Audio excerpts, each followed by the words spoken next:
Macmillan Audio presents They May Not Mean To, But They Do, by Cathleen Schine. Read for you by Cynthia Darlow.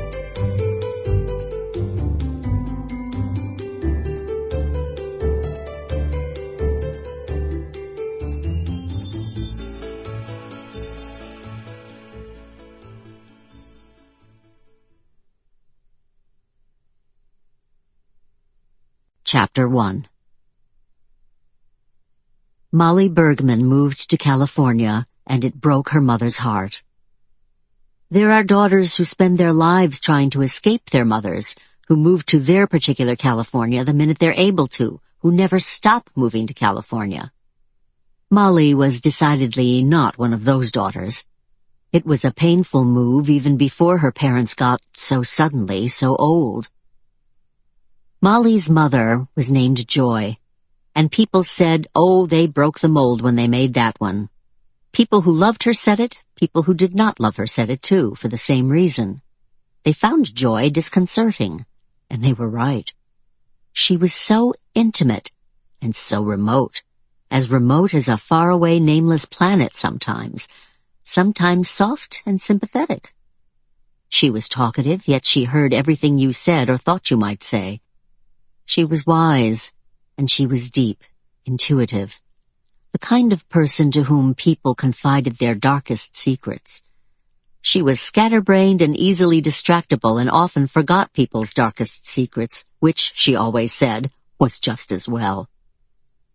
She seemed to Molly, growing up, to be the busiest and most important mother in New York City. Joy's work was her vocation. That's what Joy said when she was happy. When she was frustrated and tired, she said it was a velvet coffin without the velvet.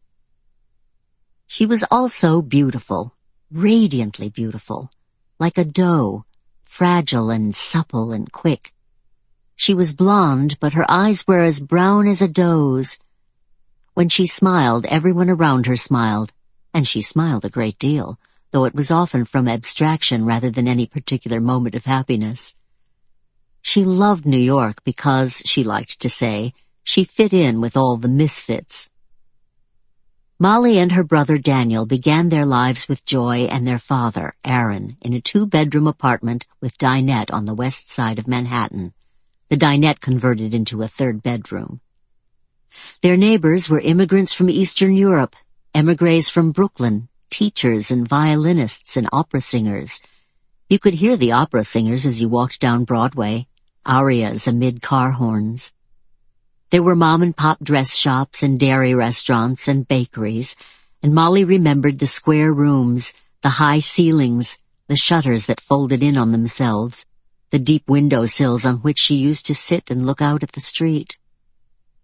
But when Molly was 8 and her brother 6, their father inherited his family's manufacturing business, and the Bergmans left West 89th Street.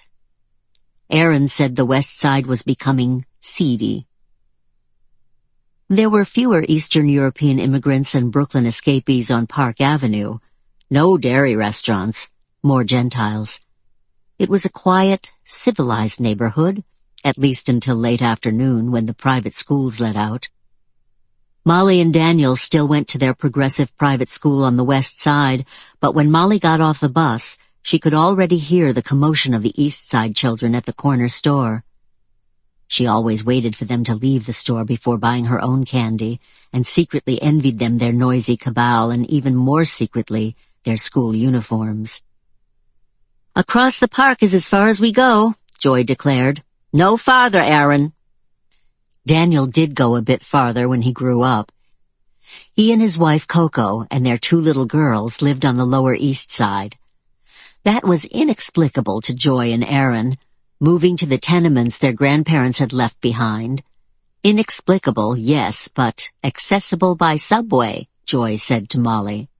The Bergmans were New Yorkers, she said, and had always been New Yorkers.